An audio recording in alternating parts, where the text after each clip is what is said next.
Welcome back to the show, everybody. We have with us special guest Heather Arnold. She is with us. She is currently in the works of doing a book of the Island of the Giants. That's going to be her research that she's done in the ABC Islands, Aruba, Bonaire, and Curacao, on the presence of red-haired giants down there. She's found some really fascinating, compelling evidence. She's done a lot of research, and she's putting that into a book, which is hopefully going to be coming out, I think, this following spring, if I'm not wrong on that. But we're really looking forward to talking to her about that. You can find more information and keep up with that on Facebook at the Island of the Giants page, or you can also follow her on Instagram, Heather_L_Arnold. So check her out there. And so at this time, let's get right into the talk of red-haired giants right now. Welcome to the Three Beards podcast. My name's Craig, along with Austin and Chris. Passed to a new generation of Americans born in this century.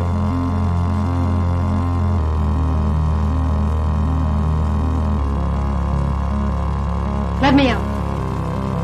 I'm afraid that is right.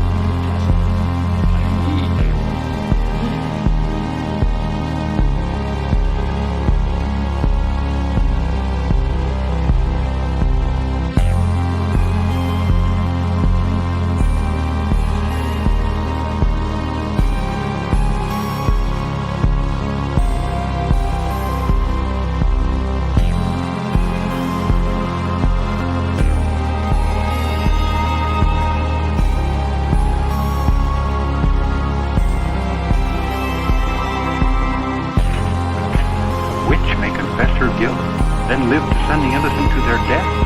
Is this justice and honor in Massachusetts colony?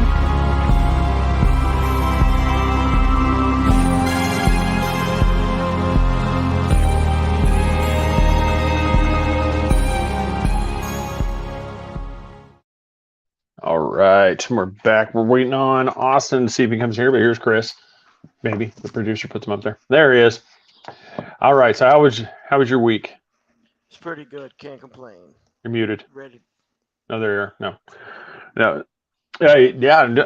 Do get. Hey, for anybody that hasn't seen it, I highly recommend it. Go watch Nope, the new movie out by Jordan Peele. I really recommend it. I said, yeah, my friend, she didn't care for it.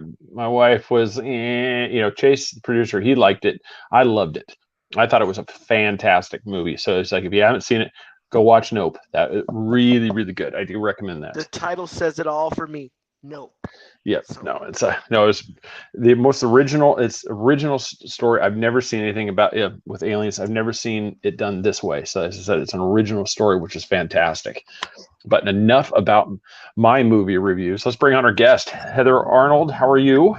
Great. How are you? Thank you for having me. Oh, you're welcome. I'm glad to have you on here. This is really cool. It was one of those long time things because you were vacationing down in Aruba, and so we had to wait until you returned to get you on the show. So, So down there, what kind of two-pronged thing? One, why Aruba? What let kind of tied you, got you down there to that island, and two, what got you on this journey to where you started researching the giants in Aruba? We'll go there and kind of introduce people to you that way. Sure. Well, I lived in Aruba for some time, and I had a tour company that I started while I was living there. And we did private Jeep tours and Harley Davidson rentals and tours. And when I was down there, I really wanted historically accurate tours. And it was really difficult to glean any accuracy from the history of Aruba from other tour guides or either tour publications. And it was very challenging to get the full story of the ancient history of the island leading up to the eventual visitation by the explorers, the Spanish explorers, such as Amerigo Vespucci, Italian as well. And so I was getting frustrated, and then I began to notice certain things that were very common around the world and located in Aruba. So Aruba, just to give your viewers an idea, is a very small island. It's only 9 miles wide and 12 miles long, and it has such a diverse archaeological record that seems to be very well preserved. And one of the reasons why it's so well preserved on that specific island is because there wasn't an influx of plantations or any sort of growing going on of sugarcane or cotton or the usual Caribbean plantation suspects. So because of the arid climate of Aruba, which almost hugs the equator and is just 16 miles north of Venezuela, the island was kind of pristine in its archaeological record, which makes it very unique out of all the Caribbean islands. And what I began to notice that was a global trend were the petroglyphs. So the petroglyphs were very interesting. Some show giants, some show spirals. The swastika, what people would think is one, but the ancient form is there as well displayed. Different patterns that you see replicated across the globe, including cup marks, which are the oldest form of rock, really communication. They are cup marks made into the stone called cupules. They're the oldest ones, I believe, are found in Western Australia. They're about 400,000 years old. So I started to see these patterns in the petroglyph and pictograph realm.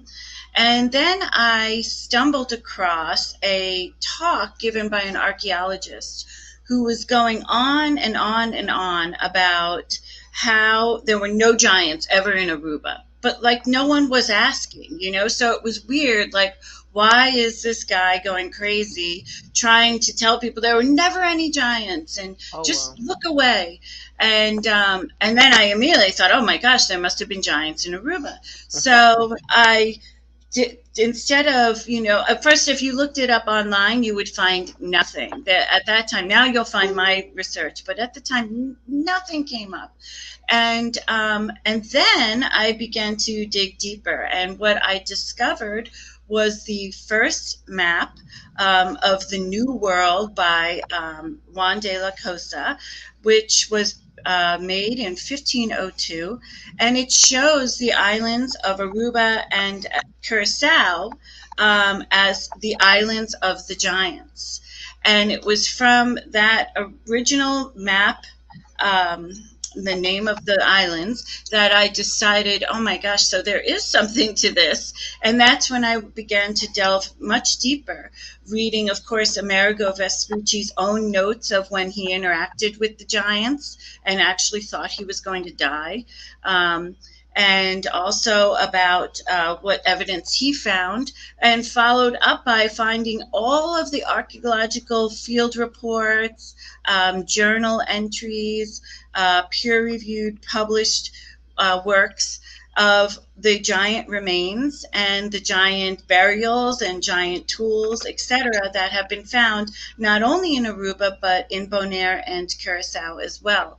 So from that, from just having a tour company and wanting to have historically accurate tours, I began to delve down this rabbit hole of the giants. And it's not easy to find information about this. It took me years to even get all of the archaeological reports. I think at this point I have over 100 of them. And I read them, each line in detail, and they all talk, not all, but a lot of them speak of finding the remains, measuring the remains, being shocked at the size, and through the archaeological record, I've been able to piece together what is really the islands of the giants, and the history that the island has, and has since been pretty much covered up. So why, Yeah, no, go ahead, Chris. So why do you think it's such a big secret to the people over there? Is it that they just don't want to talk about it? what would be your opinion on why they don't say much about it in their history? So I'm always wondering, because it doesn't make sense to me. Because if I were in school and I'm a school, in a school age child, and the teacher says, okay, tomorrow we're going to learn about the giants. I mean, that would be so cool. Everyone would want to be there. They'd be taking notes. They'd be asking questions. They'd be engaged. I mean, it's an interesting topic. But for some reason, it's not taught at all, even in the schools on the islands. And my original thought was perhaps in order to, because the islands were colonized by a series of people from the Spanish to the British to the Dutch, and then back and forth, and now they are Dutch. In the beginning, I thought maybe it was to keep the people down, not let them know of their rich heritage, so that they would have an easier way of dominating and taking over. And I think that still has some validity in the original reasoning behind it. And other than that, I think it's just been washed away from history. And it's like, and Aruba and Bonaire and Curacao are not unique in that sense. I mean, the giant history found globally have been denied, have been made fun of, mocked and ridiculed, hidden, destroyed. So there's definitely something even bigger than my theory going on, I believe, and I don't really know exactly why, but I think a lot of it, in terms of globally, why we have such a hidden agenda, is maybe, firstly, I think because the giants are mentioned in the Bible, that if they admit that there were giants, then they're admitting that the Bible is actually real, at least, the part speaking of the giants. I know that oftentimes with my work, I'm vehemently attacked by atheists, so that could be a connection. And I also think that a lot of scientists have spent a lot of their careers promoting ideas and theories and hypotheses that may not be accurate. And this could throw a wrench in all of their work that they've been putting together for a long time. So I think this is, there's a combination of efforts at hand, and I think none of them are good. I agree with that one for sure. Especially, we've talked about that on several shows where, I mean, when you spent 30 years in academia, the last thing you want to admit is for the last 30 years you've been wrong. And so it's easier for me to just say, Heather Arnold is a crackpot. She doesn't know what she's talking about. She's been in the sun too long. You go through all these attacks when, because we from the outside, we're just like, why wouldn't you want to understand history? Why not just, if you find something new, follow it. If it turns out to be nothing, great, nothing's lost. But I think, as like you said, people are so entrenched in their thought, this is what they spent their entire career on. The last thing they want to say is, oops, I was wrong. Exactly. I agree. Yeah.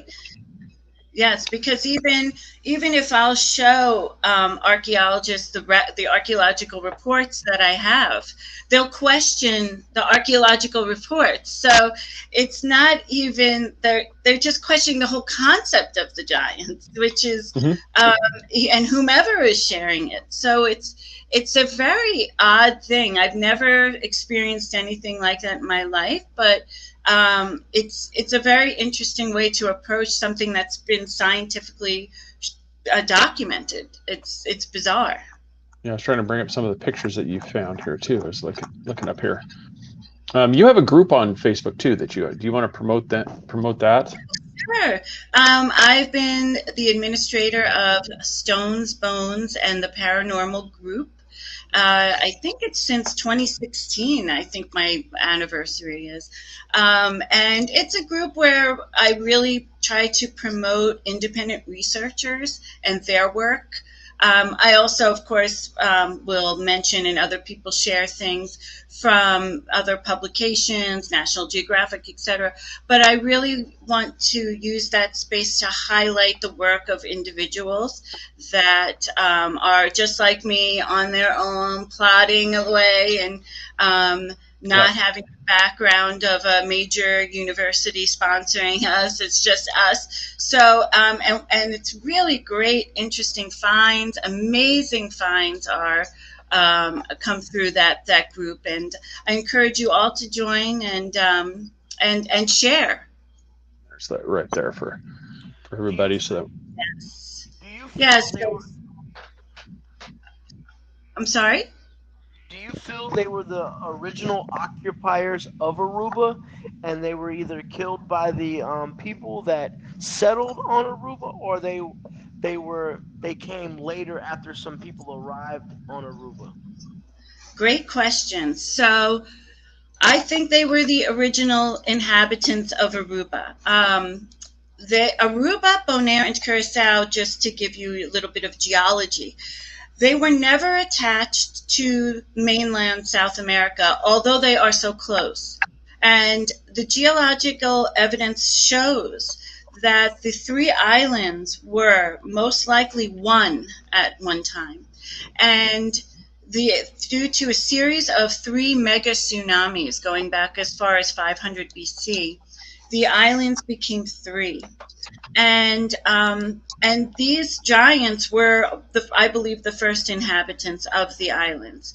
Now, there are burials on the island that have giants mixed with average statured people. So I clearly, from my research, the giants were the elite ruling class, and the average statured people were the subjects to this elite class of giants.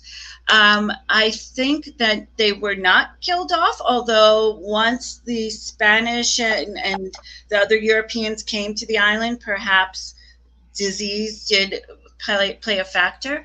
However, in 2012, there was a series of geneticists who did reports and studies on the people of Aruba who had never left the island. So these were people who generationally were probably on the island in the purest form of the Aruban people that they could find. And they've determined that in their mitochondrial DNA was an ancient, previously unknown strand of genes that they attributed to the archaic inhabitants of Aruba, meaning that they were the pre-ceramic archaic people, which were the giants. So the modern Arubans, including hopefully my daughter, who exists today, have this ancient DNA in their genes, and they are, so in my mind, they are a mixture of the average statured people and the giants. So essentially what I think happened, because I believe I found a birthing chamber in Aruba, which is in a cave about 500 feet up the side of a mesa. And in the chamber is a petroglyph of a pregnant woman and little dashes on the wall. And there aren't many of them. And why this is important is because it shows that there weren't a lot of giant births. There could have been a lot of death during birth, because these giants also had elongated skulls. So there could have been difficulty in giving birth. It wasn't this one, was it? No, but this is a female. She looks to be pregnant, and you can see her breasts. So this I just discovered was a female petroglyph. I've gone to it so many times, and it's very large. You can't tell from this photo, but it takes up almost this whole rock wall. It's a very large petroglyph. Yes, there it is. And it's that's why I believe this was a matriarchal society, because the more prominent petroglyphs of people are female. So I think what happened with the giants is they began to need to continue the species. So they began to mate with average statured people. And that's essentially what happened to the giants and why their DNA continues to live on to this day. So that's maybe some of them were killed off as well, for sure. I know people tried to kidnap some, just as Amerigo Vespucci has. I know that there was a religious person who tried to get a hold of a femur and finally did and sent it to the Vatican, and it never reached the Vatican. No one's ever seen the femur again. And so I'm sure they were under some forms of attack, but I do think they were intelligent people, and they used their brains to figure out, wow, we really need to procreate with average statured people and not maintain this giant bloodline. Could you imagine, since you said there is a strand of their bloodline that exists, could you imagine two of the native people getting together and one just pops out? You'll be like, whoa, what's going on? I get messages almost I can't say once a week, but several times a month from people who are Arubans or Bonarians or from Curacao, and they'll say, I had an uncle who was a giant. We called him Giant. I have a cousin. I just got 2 days ago a message from someone saying, I'm over 7 feet tall. I'm the only person in my family like that. So do you think I'm part of the giants? And it's interesting because I'm only hearing these stories from the people of the islands, and it makes me wonder, just exactly what you said. Are these some genetic throwbacks? They've always mentioned when the people tell me about these relatives, they always mention how big their hands are and how big their jaws are, which is always a description, not always, but often a description you'll see of when these bones are found, whether they be here, even in New York State, where they found giants, in Europe, and out west, etc. They're always mentioning the jaws were so big you could put the whole jaw over your head, So that's always something that's interesting. And yeah, I wonder, is that a genetic throwback that these people have relatives who are of giant stature or themselves of giant stature? And they're always curious, why am I so tall? This one guy said, I always wonder, why am I so tall? Why am I almost 7 feet tall? He weighs almost 400 pounds. I can't even imagine. This guy must be enormous. And he actually is from the islands, now living in Holland. So I think that might be happening, and that's also going to be included in my book. These stories from the people about how they had people in their family, and told me these personal stories of people in their family who were of giant stature. As a matter of fact, my friend Maddie told me a story of her cousin who was so big that they trained him to be a boxer. And he was boxing in South America, but he killed someone in the ring by accident, but just through his sheer power. And he was no longer allowed to box after that. So, I think that's a great point. It makes you wonder how much evidence was actually washed away with the tsunamis that hit. It makes you wonder how much lost evidence has gone away into the ocean. And I agree. And I just had this discussion when I was just in Aruba of how much is under the sea. And we know, Aruba also is an amazing part is that they have megaliths. Megaliths similar to what we see globally. Balance stones, dolmen, pyramid stones, stacked stones, mounds of stones and then in certain shapes.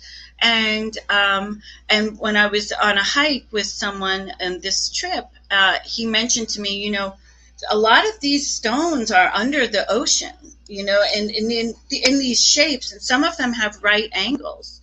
And I said, and the thing is, these places where they're under in the ocean are shark infested, very dangerous. The currents are very strong. But I know from some free divers who have gone there and gone with GoPros, that I've seen some of the footage, and it's incredible. And we were speaking about how we could maybe get someone to do some exploring under the sea to see what's actually under the water, because you're exactly right. There's got to be a multitude of evidence under the ocean, and especially just not even from the tsunamis. I think even just a bad storm could wash things away. And we have proof that there were times that the water would just come so far inland. And yeah, I think it's very possible. I think actually even some of the megalithic sites on Aruba were toppled by some tsunamis as well. So that I think a lot of the evidence, including skeletal remains, are still under the sea. Yeah, that's really. I was one of the things too, like we were talking about, is, because it's so prevalent throughout the world. Do you think this?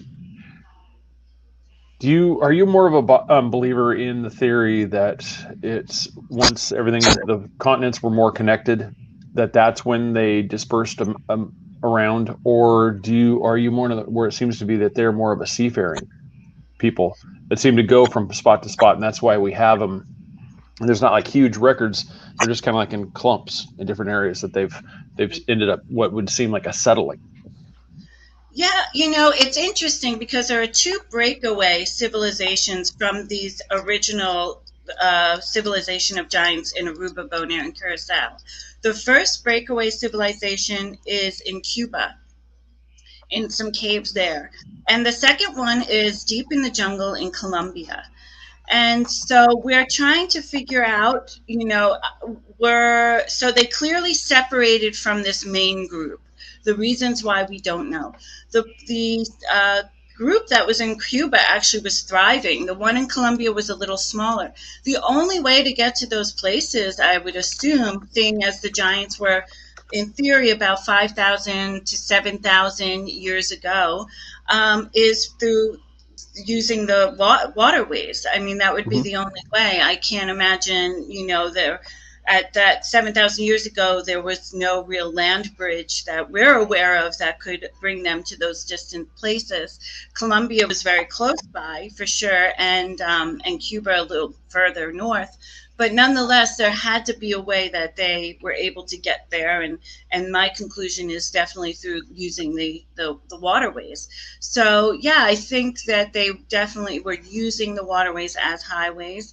But how they ended up in Aruba, Bonaire, and Curacao to begin with, I'm not sure. Now, there is a mythos that is attached to the giants, and it occurs in Bonaire. There's a stone in Bonaire called the Bonaire Stone, or the Mother Stone, which I have seen. It's a huge monolith of limestone right on the beach, and in the center of the limestone is a hole. And so the hole is called a navel, and it's called the navel of the world. And so this is a similar concept to what we hear of also in Easter Island, where there's a navel of the world there as well. So this navel is an opening, and to this day, it's said that if you need help or need some advice, or you're distressed or ill, if you crawl into this navel, yes, exactly, and you go in the fetal position, all your problems will be solved. So the theory is that from this navel, the giants came up to the earth, and they were attached to the mother, which is in the center of the earth, attached via an umbilical cord. And it was through this umbilical cord that the giants were birthed out of this navel. So that's the mythology behind it. So the theory of giants coming from under the earth is very common. It's globally a very common theme, that giants came from inside the earth. It's believed that when Jesus went descended into hell, that he was actually conversing with the Nephilim, the giants. So I don't know much about that part because I focus mostly on the science, but it is interesting that there's this constant reoccurrence of yes, and there's someone, that's not me, this is a photo I borrowed from someone's book, who wrote about this, and she had the guts to go in there. It's not an easy climb, but yeah, so so I don't know the connection to all these giants, but there is a strong global connection to giants coming from inside the earth. So if this is the case, then the giants were always there, the first inhabitants for sure. And archaeologically speaking, the first archaeological evidence discovered on the islands, the oldest, is from these giants. Now, it's almost Mother Nature saying, "Don't come here." I mean, you see all these cactus everywhere. Yeah. It's like it's got all these note bushes everywhere that just say, "Do not come here." And it's like, it's the hints are right there. You're not supposed to trespass on this property, on this spot. And even creepier. So the stone is known for a place where things go to die. So it's believed that if you're about to die, or these animals and creatures, they're all dying, that you go to the stone, because then you're closer to the source and you'll be taken back to source, which is underground. And when my daughter and I visited that stone, all around are skeletal remains of things, of turtles, of lizards, of birds, of goats. It's very interesting because they are really all surrounding this stone. So it's kind of odd because the stone's, even though it's protected by cacti, it's still out in the open. And why would all these creatures just gravitate towards that stone and then die? It's very strange. Now, quick, from your research, because it seems to be a prevalent theory that they were cannibalistic. And so does it seem to be that the ones on the islands, held true to that? It seems to be that theme that they, if you want to call it a theme, it's cannibalism that seemed to be something that they preyed on the smaller the smaller statured population of those islands. Yeah, that's a great question.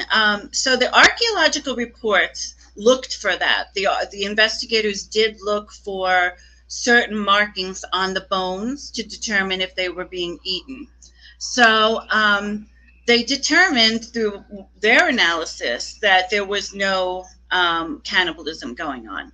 So I don't always just agree with that, though, because sometimes, for example, in Chaco Canyon, forever we were told there was no cannibalism, but there was indeed cannibalism. But the Museum of Natural History, who sponsored a major archaeological study of Chaco, didn't want that information coming out to offend anyone. So they suppressed the fact that the people of Chaco were cannibals. So sometimes there's an agenda attached to hiding this information. But over several archaeological reports I've read, they have shown that they don't show any tooth marks or any of the markings that you would sometimes see on human bones. But it still could be possible. But I will mention that Amerigo Vespucci, who he and his crew took meticulous notes of every interaction they had along their route through their journeys, because they really felt like they were researchers, not just explorers, but definite researchers that were documenting as much information as they possibly could on what they were encountering. They did document other cannibalistic tribes of people that they came across, but in terms of the people of Aruba, when they interacted with them, they didn't mention any visuals or any experiences with cannibalism. So if I'm to take those two bits of information, then I would assume that at this point there's no evidence of cannibalism. And that's kind of where I went with the title, "Ginger Giant's Gonna Get You." And that's why I was kind of teasing, with the cannibalism side, just in the fact that the guy right below me is ginger, so I had to do that tease there. No, because it's one of those, because no matter where you've seen, whether it's the British Isles, whether it's Lovelock Cave, where it's just, when you go through these records, it seems to be pretty much the prevailing theme that this was one. Then the records that they were a nasty group that, most of the native population, were in a constant struggle to survive the encounters with these ones. And then you've had some, I think it was the Guadalcanal. I think if I remember that post, you're talking about that. So do you think that there's still in some of the heavily, heavily secluded areas, do you think there's still some of these pockets like this population may still exist, kind of like the Kandahar giant, those type of things where there might still be some of these living, and then we don't hear about it because obviously, dead villagers don't tell tales, so you're not going to hear about it? Well, the one place where there could be a possibility is the Solomon Islands, because the Solomon Islands, the people actually, one of the islands is off limits to any of the people of the islands to go to. And the belief is that it is inhabited by giants. And these giants have been known to come to other islands and steal the local children and raise them as their own, and then mate with them and make these grotesque, hybrid giants, human people. And so that is something that actually is, to this day, a story that is told. There's a belief that 100% of the population has heard the stories and fears the giants of that island. I know that an American was married to a woman from the Solomon Islands, and he has recently moved back to the U.S. and did speak about, yes, her family was always talking about how they had taken this child and done something with this, and they have fear of this island, and they had seen strange things flying in and out of the island. So I think of all the places, that the Solomon Islands are the most suspect, and for possibly still having these giant population of inhabitants there. So and they're aggressive. The Amerigo Vespucci, when he talks about interacting with the giants, I mean, these giants, when the Amerigo first was with the men and he came across the female giants, the men tried to figure out how they could steal the two teenage girls and bring them back on the ship to bring back to Europe to show the queen. And as they were concocting their plan, these 36 men giant men came back into the camp with these enormous weaponry that they had never seen before, that was larger than them. And they began to get aggressive, and the explorers were dashing off to their ship, and the giants were right behind them, following very closely all the way into the water. So the giants were still walking into the water while the explorers had gotten onto the boat, and the giants were also shooting arrows at the crew. And it wasn't until the boat shot off a cannon that the giants receded and stopped shooting their arrows. So these were definitely an aggressive group. The mainland, South American mainland villagers had told them before they embarked on their trip to Aruba, which originally I believe was to find gold, because there's gold in Aruba. But also to see these giants.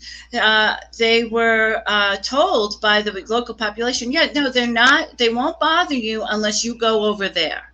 If you go over there, then they'll attack you. But other than that, if we leave them alone, they leave us alone. So, which I found to be, would make sense, especially because these giants, they really enjoy islands, which also makes sense too. It seems like they were intelligent enough to realize that it's easier to defend an island. So, yeah, I think I'm sure some of the giants were aggressive outright, but definitely the ones in Aruba, from everything that in Bonaire and Curacao, everything that I've been researching, is that they were only aggressive unless they had to be. Yeah, one of our listeners there, he's asking, so this location is also known for mermaid sightings. Oh, wow. That's very cool. I didn't So, know that. yeah, I wasn't entirely sure of that too. So he was wondering if there's any connection to it. I mean, well, there could be. I mean, especially if it's a remote location. I mean, 'cause Yeah. there was stories like while you're talking, I found it back in World War II, of one of those giants in the Solomon Islands fighting the Japanese soldiers. Wow. That's very cool. And so Yeah. That could, it's a very strange group of islands.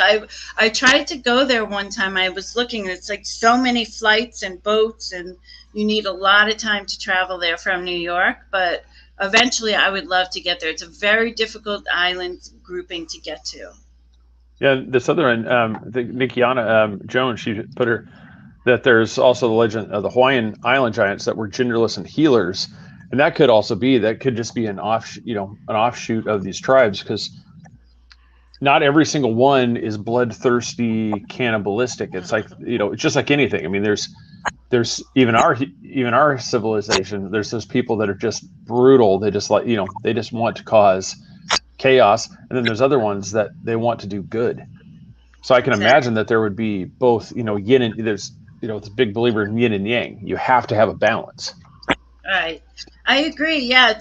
Yeah, because I haven't heard, not much aggression. As a matter of fact, the interesting part about the giants is they really cater to and exalted genetic defects, shall we say. So, for example, in the major largest cemetery of the giants in Aruba, there is a burial of a woman. She's the oldest one in the entire cemetery. It's believed she was the head of the entire group because her grave is alone, but she was humpbacked, and she was the oldest the oldest person who was buried in the cemetery, which showed that she got a lot of attention. She probably got the best food. She had the most ornate and elaborate grave setup, including grave gifts. Also, another burial that was done in a very elite status was that of a little person. So there was another burial of this little person, which is very, very common with giant burials. Oftentimes you'll also have burials of little people, and that burial was also done in a very elite manner. And recently a paper was just published. It was published in Nature, I believe it was about a year ago, about how their archaeologists are now putting it together, that perhaps people who had these genetic differences that were physically noticeable were considered special in a way that needed to be, it was maybe considered a gift or something very important, that this civilization had these people within their realm, and that they were given more food, more attention, all things, creature comforts that maybe others gave up in order for them to have more of. They were carried around. There was evidence that some people who were crippled were actually carried around by other people, and so I see that also with the giants of Aruba too, in this particular grave site. So there was some, the kindness shown, and definitely reverence to those who were what we would be considered maybe having something that was a disability was actually considered something of a gift in that time period. Yeah, I was going to show this picture too. It's one of the ones that you had posted there. And it was kind of like, what was the story behind, this one? Oh, yeah, that's one of my favorites. So because the giants were a matriarchal society, so this is a female. This is a stalactite that's carved into a female form. And she wears a veil. She has long hair. She has a gown on. She's highly weathered. She's right on the coast, so the salt air is hitting her constantly. In front of her is the mother stone with the navel, and behind her is an elaborate cave system with tons of petroglyphs. And in there, stalagmites and stalactites are also carved into female forms. So she is also considered a mother stone. Oftentimes, and not this trip, but oftentimes you'll see offerings at her feet. And she guards these caves. And these caves have star maps in them. So what Nice. is trying to be determined now is the dating of the star maps. And now, thankfully, the caves, and you can't tell from these photos because these caves are high up, are protected. So you can only get pictures from very far away. But I've read all the archaeological reports on the petroglyphs found in the caves and the carvings, and it's quite extraordinary. And it goes back further and further and further to these caves. Now, Bonaire is interesting because they have the most caves of any of the Caribbean islands. They have at least 400 caves. Most of them are underwater. When I was there, I visited as many as I could. I visited about 20. One of them is called the Cave of Hands, and it's just all handprints in there. It's very, very cool. But she is beautiful, and she's very eroded, but she is carved. You can kind of still make out her face. When you see her in person, you can see her veil. And she changes with the time of the day, too. So a lot of these sites use light. Globally use light to change at certain times of the day. So especially with her, I saw her in the morning and then as the sun was setting, and the features become more prominent given the time of day. It's quite interesting. So are these sites drone protected? Can you fly a drone and get better photos? So that's because these islands are small and they all have airports. The area where you can't fly the drone is very large because the airport is there and the island's only so big. So, for example, in Aruba, I was talking to my friend who has a drone, and he told me, like, there are certain spots, most of the island you can't even fly the drone because the airport is taken over the whole jurisdiction and you can't fly the drones by the airport. Bonaire is very similar. So there is two rock formations in Aruba where you can fly the drones, but most of the rest of the island's very difficult to have drones. In Bonaire, they have an airport too. They're a bigger island, but I'm not sure about that area if you can have a drone. So that makes it complicated because I love to have the drone footage. The drone footage of these sites is generally such an eye-opener. Of all the ancient sites, even the sites here in New York, when people fly drones over them, it just gives you such a better perspective. So I plan on getting a drone. So once I learn the intricacies of the law, because I don't want to be involved in some international thing, I will for sure be trying to get drone footage of my own at these sites. Great question. Nice. No, that'd be awesome. Just as you described it, I've been looking at the map, just of the Sarans. Yeah, I wonder, because some of the ones I'm trying to remember what island it's. I want to say it was I want to say St. Martin. It's where that famous airport where everybody hangs out on the beach to get blown away as the planes come in. Right. Because the jet wash, that comes over here. So I was trying to look and see. It looks like it's pretty close to that, like where somebody could actually hang out on the beach right over there if it's still, because there's it looks like Surfside Beach, so it looks like it's pretty close. Like you could be there right as the planes are landing and get blown off on your beach chair. Yes, exactly. Yes, in Aruba, they have Surfside Beach, and that's, if you're sitting there, the planes come right over your head. It scares me every time. I don't know why. I know it's coming, but it's like that noise. Like, oh my gosh. Yeah, for anybody that's watching here, I could put it up here on the screen so everybody can see. So here's what we're talking about. Here's Surfside Beach, and here's where the planes land right there. Yes, exactly. So you could come over here. I'm sure this is probably all gated off, but yeah, this would be the place to hang out right here. Right. Yeah. Yeah, just as the planes come off. But yeah, so Exactly. when we were talking, you talked a little earlier about underwater. So has anybody found something that, like, you would say that seems to be a promising underwater place? Because you said the sharks, but I mean, has anyone looked at this like we need to see about doing some underwater archaeology, like actually get there and do some diving? Well, interestingly, there is a major push now to do underwater archaeology in Aruba, which is quite coincidental. And there have been, for example, there was a skeletal remains found a couple of years ago by divers. But that was for a little further south and in calmer waters. They were scuba diving, and they thought it was a modern human, but it turned out to be an ancient skeleton with an elongated skull even. And I have no idea what happened to that skeleton. I think it's still in the same spot. They don't want to move a lot of this stuff, but I think they took some of the bone fragments and tested to see the age, and then they determined it was a pre-ceramic and archaic skeleton. So there were no measurements taken, and the water is rough there. But I know that some people were pushing for underwater archaeology. Now, I know there are, like I said, rock formations in a part of the island that is very rough, very difficult to get to.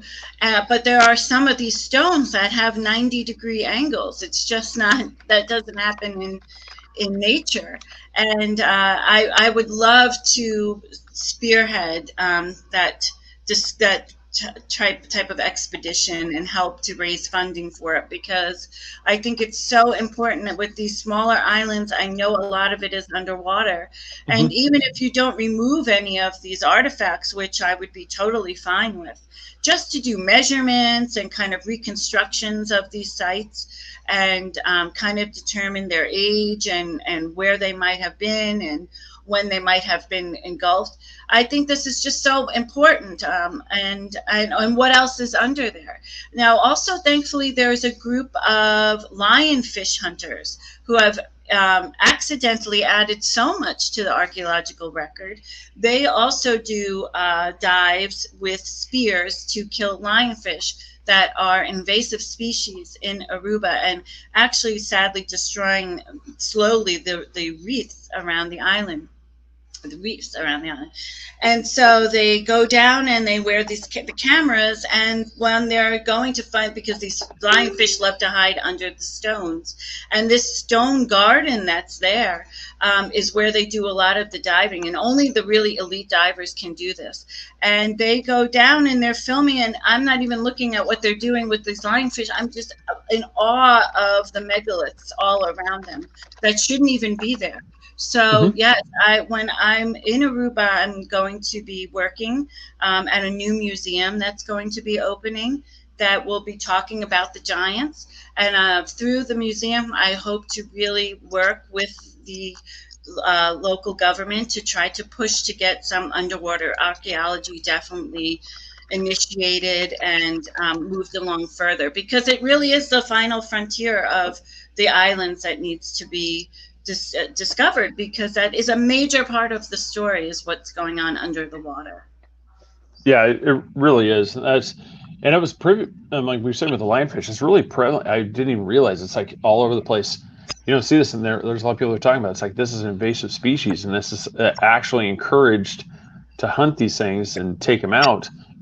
And it's an amazing resource, because like you said, you don't have to pay for this. They're down there doing something else, and the whole time you're like, oh my God, look what you just captured. You guess I'd have to pay for a thing for it. You got your lionfish that you're going for, and you just did the work for me. I'm like, that's fantastic. Yeah, I mean, I have so many screenshots from their videos. You can follow them. They're on YouTube. It's Lionfish Hunters Aruba, I think it is. So it's very interesting. And when they go in this particular area, it's just, I mean, I have to put it in slow motion because I can't believe all the things they're capturing. Nice. Yeah, that's one. And you have some of the stuff that is just, I think one of those things, if we could get under another, like a major ice age where the water's pulled back, it'd be so interesting to see the stuff that's been put underwater. I agree. Yeah, because there's so many, and unfortunately, and when we're talking from the records of like everything from Atlantis to the stuff, it's just eventually through subduction and everything, these things are slowly being taken away. You get it, they're just being pulled away and just recycled. And so Right. hopefully we could find them before it gets to that point. But I mean, maybe with research, like we can start getting some, we've talked about in a couple shows where we've hardly done anything in the oceans. And maybe if we could start getting some underwater drones technology to go through and just start mapping. That would be so cool. And that's exactly what's needed, something of that level. Because that's really how you're going. I mean, especially these waters in Aruba where these stones are. I mean, it's, you have to be an elite diver and really be calm, because the current is so strong. People have been lost to sea in that area nonstop for as long as I know. I mean, if you know people in Aruba, you know that everyone in Aruba has a story of a family member who went to sea and never came back that day. So yeah, it's definitely, and I don't even know how to swim, so I'm not going to venture in there at all. Yeah. But I'll leave it up to all the professionals, and that's why I'm really hopeful that the technology will keep improving, and eventually that would be wonderful to send something down there to really take photos and even measurements of these sites. Yeah, I was just thinking about that. I don't really know if there's off the top of my head, I don't know anybody that's really delving into drone technology other than DARPA. The military. It's like, I was just thinking, it's like, how cool would that be? Just yourself. You just go with the family to the beach and toss it out there like a submarine. It just drops down, and you're filming it as you're just swimming, as you're just piling it around. Seeing the stuff that's underwater. I'm actually wondering why more people actually haven't. Now, why haven't? That seems like a market that would be really cool. You could do underwater exploration while you're sitting there on the beach, drinking a beer. You could just be sitting there on the lounge chair. It's like, oh, look what I just found. That'd be pretty cool. And it would help, it would help everyone, if people are lost at sea, if, I mean, there's a lot of different applications, I think, for that technology. I would love that technology personally, especially in that area, as long as it's stable enough that it wouldn't be, tossed around in a high current situation. I think it would be fantastic to have that information. So now, do you think possibly in the spring your book might be out? Yes, that's my plan. So I'm hoping, I already have the book cover now, and now I just have to put everything together, and I'll be doing that in Aruba, where I'll be premiering the book, because Aruba is very close to my heart, and I'm really doing this for the Aruban people and the people of Bonaire and the people of Curacao, because this is an important part of the history that is. I don't think there's any other human on Earth studying the history of the giants of Aruba, Bonaire, and Curacao. And I've been doing it now, going on, oh my gosh, it's got to be 12 years. And all the money I've spent on finding studies and traveling and going, it's interesting too, a lot of the studies that it's very hard, by the way, to get a hold of archaeological studies. I don't know why it's so difficult. It shouldn't be. Most of them are, not most, some of them are taxpayer funded, so it's actually odd. Mm-hmm. But what I've had to do is go to a lot of medical libraries, which is where you'll find some of these studies on the giants of Aruba, Bonaire, and Curacao. So it's very interesting. So I'm hopeful that the book will be done in the spring, and that's when I'll be debuting it in Aruba. But of course, I'll be doing a live event and make sure that it's broadcast globally as well. Go ahead, Chris. Sorry. So how heavy was the resistance that you met from the people when you went to asking around? Did you meet a lot of people that was resistant, and did you meet a lot of people that just gave you information? Yeah, everyone was just like, oh my gosh, that's so amazing. That makes sense. I met, for this past trip, I know someone who knows the location of giant footprints in stone in diorite. So we were supposed to see those footprints, but that night it was a storm, so the whole area was flooded. so we weren't able to go. But when I go back, for sure, I'm going. Then people say, "Oh my gosh, that makes so much sense. I have this strange stone on my property. I have these strange petroglyphs. I have this uncle who was a giant. And I have found things." People would tell me. I mean, they invite me to their homes. They show me things that they have. So yeah, the only resistance is from the archaeologists. So, so there is an archaeology museum on the island, which is a very nice one. It's a sister museum to the Smithsonian, which is actually, there you go. Yeah, the kiss of death, right? To giants. There you go. And I'm very close with one of the archaeologists. So one of them thinks I'm just crazy. He won't even entertain anything. He won't look at the studies. He won't go out in the field with me. And the other one told me, yes, Heather, for sure there were giants in Aruba, but I can't talk about that. Said, I'm going to be so discredited if I talk about it. So I'll give you information and you can talk about it. So that's another interesting take, and I'll take the information any way I can. But again, the highest resistance I always get are from atheists and experts. So that's really the resistance that I'll probably continually get, because and I'm not the only one who's studying giants that gets the same type of resistance from the same people.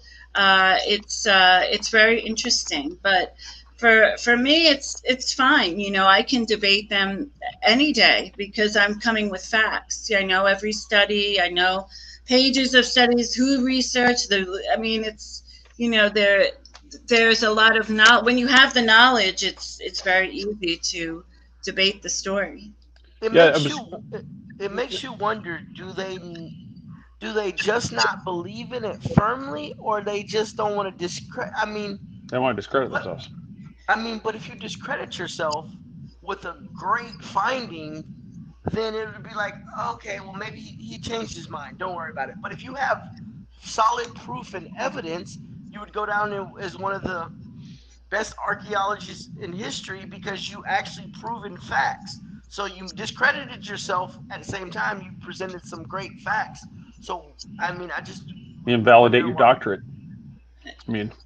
So and there's a lot of ego involved too. And I think, when people will say to me, I am an archaeologist and I never saw giants, so did you go here? Did you do this? Did you read this? Did you, you can't, and they'll just say, because I'm an archaeologist, I can say this, and this is the proof I have. It's simply because I'm an archaeologist and I've never seen it.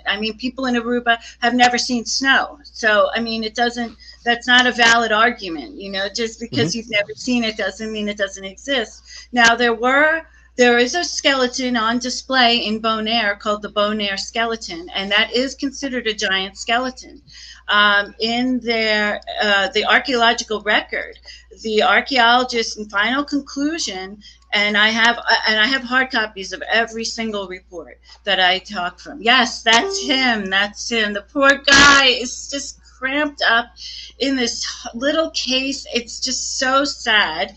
I feel like he's crying out, "Let me out of here."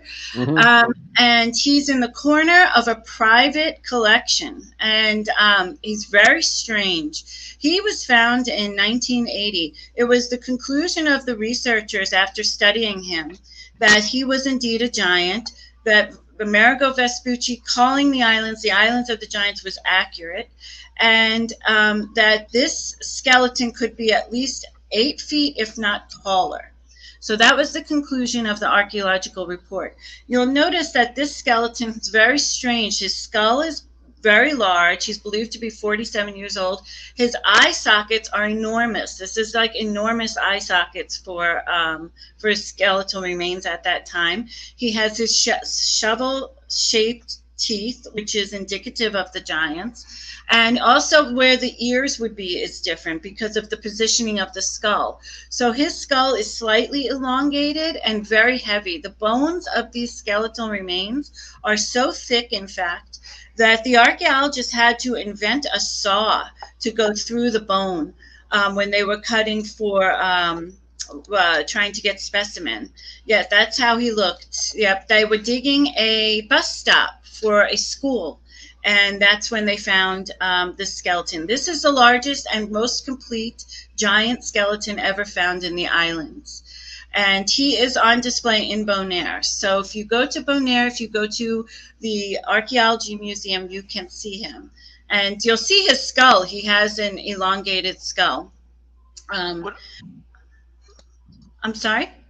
With all the technology we have, you would think they would be able to possibly send it out and come up with maybe a cause of death or maybe something of that effect, because we have a lot of technology and they study bones and they study skulls and they can kind of come up with possible cause of death and maybe a disease-stricken corpse or something. So what makes you wonder why they haven't sent it out or why they haven't investigated more on that? Well, then that's an interesting point. So Chris Angles in 1970 was a very wealthy man. He was a Dutch guy who lived in Curacao, and he believed fully that there were giant remains on the islands. So he sent a doctor to the cemetery in Aruba to unearth the skeletal remains of the giants. And he was able to discover the graves of the giants. When he tried to dig out the skeletons, the skeletal remains just became powder. But he was able to extract 2 skulls. And he brought the skulls back to Curacao. And Chris Angles was trying to get scientists to come and look at the skulls. They're giant skulls. They're huge. Come look, come look. And no scientists would come to see these skulls. So finally, the head of the Tropical Museum, this anthropologist, the Tropical Museum in Amsterdam, she flew to Curacao in the 1970s, actually 1970, and she looked and examined the bones. And her archaeological reports state that these were the largest remains of skeletal remains she had ever seen.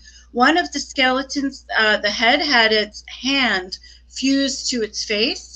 And that was determined that was the largest hand she had ever seen with regard to skeletal remains. She was going to now send out DNA from the remains to be analyzed from, I believe, one of the teeth. And unfortunately, she then flew on a plane down to Peru to do more research, and her plane crashed, and she died. And that was the end of the story. No more DNA studies. No more scientists would come look. It was another roadblock. Was that a Smithsonian chartered plane? Crash. Right, exactly. And she just This happened to be the Smithsonian chartered that plane. Right. Yeah. Yeah, so that to this day, nothing. So those skulls actually were on display in a museum in Curacao. Up until recently, it's actually written about in a newspaper article in the Reading Eagle in 1980. They wrote about seeing these skulls on display and that they were attributed to the giants who lived on the island. And when I tried to track down those skulls just a couple of years ago, the head of the museum told me that the people from Holland who had come in and redid the entire museum and took the skulls. So now no one knows where the skulls are. So always so close. That's why I'm hoping the Bonaire skeleton is well protected, because that's really the only skeletal remains that I know of that are on display and can be seen still. Yeah, frustrating. I was trying to find. I was trying to see if I could find that. That newspaper clipping as we were talking there, but I wasn't able to find it yet. Give me, need a little bit more time to locate that one. But so as we're getting closer to time, but that was one of the, a lot of people have been. I don't know if you've seen the chat. A lot of people are saying amazing guest.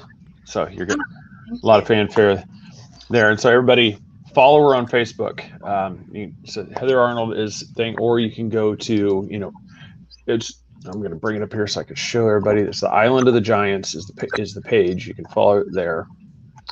And I'm going to bring that up here so everybody can see it again. So make sure that everybody goes there, follows follows this. Just it's really hard. It's really hard process. You click like with the hand fused. That's the skull that we were just speaking of. That's what I think I can bring that picture up here real quick too. So we show. I think I used that in the. Pretty sure I used that in the promo. Yes. Right there. Yeah. So that's with the hand fused to the face, because that's how they were buried, in the fetal position with their hands to their face. And so then also the name just failed me. Bones and Bones and the Paranormal. And that's what, yeah. So go join that group as well, so that way you can there and then keep up with the information that's coming on. And then, like I said, you could also follow her. It's Heather_L_Arnold on Instagram, or I think it's just Heather L Arnold on Twitter, correct? Yes. And also, I'm going to be speaking at a conference in London, October 29th. It's the Nephilim Anthropology Conference. I spoke at that 2 other times. It's great. It's a lot of great speakers. It's myself, Maria Wheatley, Hugh Newman, Andrew Goff, Gary Wayne. So it's and a lot of other international researchers. So I'd love for you to join us. I'm hoping to be there in person. And even if I'm not, I will be there. It is a hybrid event, so you don't have to be there in person. You can buy tickets for the online show as well. So it should be really interesting. I'm really looking forward to it. I always learn something at this conference. Yeah, we've had Gary Wayne on twice, and then we've also had Maria Wheatley on. So we've had a few of the people on here. So that's really cool. Yeah, as I said, that looks like it's going to be 29th and 30th of October. Yes. Thank you for pulling that up. Yeah, so you can get the virtual tickets there and follow that as well. So, but I mean, just thank you for coming on. I really appreciate it. Look forward to when the book comes out. Like I said, I'll come back so I can show you key parts of the book. I'll give you. Yeah, please. Yeah, please do. So we'll keep in touch. Like I said, when it comes out, like that, we'll bring it up and get some updates, like what new information you found and what you've been holding back because you want to keep it, for the surprise for the book. Great, good. I look forward to it. Awesome. Well, hey, take care. Like I said, have a great night, and like I said, best of luck to you. Like I said, you and your daughter, said have fun down there in the islands. Thank you. Thank you so much. Come visit us. Yeah, I would love to get down to Aruba. Like I said, I've been to Curacao. I'd love to see Aruba and Bonaire. I said that'd be really cool. Well, look us up. All right, definitely. So appreciate it. Well, thanks again. Thank you. Thank you so much for having me. I appreciate it. Oh, you're welcome. You're welcome. Enjoyed you. Thank you. All right, everybody. This episode is brought to you by threebeardspodcast.com. We're still waiting for that sponsor. So anybody that's just got $80 just burning a hole in their pocket, let us know. We would love to have them, and we'll just plaster them all over the screen here. And so, if the country of Aruba would like to be the official sponsor of Three Beards Podcast, we could have, travel to Aruba, plastered all over the thing. We'd even be willing to take the trip there, so that would be a blast. So everybody check that. You can follow us. You can follow us on Instagram, Twitter. We're on TikTok. We've got all social media there. And just like and subscribe on YouTube. Help us out. We finally broke 500 subscribers, so we're getting there. We just need another 495 now. So just keep that going. We'll get to that magical 1,000. We'll see how we're there. So you can also find us rebroadcast on ERRT Radio every Wednesday night at 11 p.m. ish, following Into the Outer Realms, which I will be on tomorrow for a special show of Joey and Craig's Sinister Mysteries, where we're going to be talking about MK Ultra and the CIA's mind job and LSD experiments that they did on unwitting subjects. So that'll be quite the little tale that we'll be talking about right there. Everybody, we can support us through redbubble.com, or you can go to our website and buy merchandise through us there, or you can also become a Patreon and go to patreon.com/Three Beards Podcast, where you can become a Patreon, like Laura Lehman Porter. She's our one Patreon right now. She's lonely. She would like a friend. Also, So, we have another option. You can get a special badge and just become a member for $1 a month. Everybody spends $1 on coffee. Coffee's actually went up to $2 a cup now. So you could actually become a special member on our page and have a private banner saying subscriber. So look into that if you're interested. We'd greatly appreciate it. Thanks again, everybody, for watching. Like I said, we'll be back next week for another great show. I'll get that banner up there, tease that one there. But everybody, like I said, go support Heather Arnold and keep up. Like I said, follow this stuff, keep up with the stuff coming on, because she's going to have that book coming out. It's, like I said, just be prepared. So everybody, thanks again for watching. We will see you next week. Good night.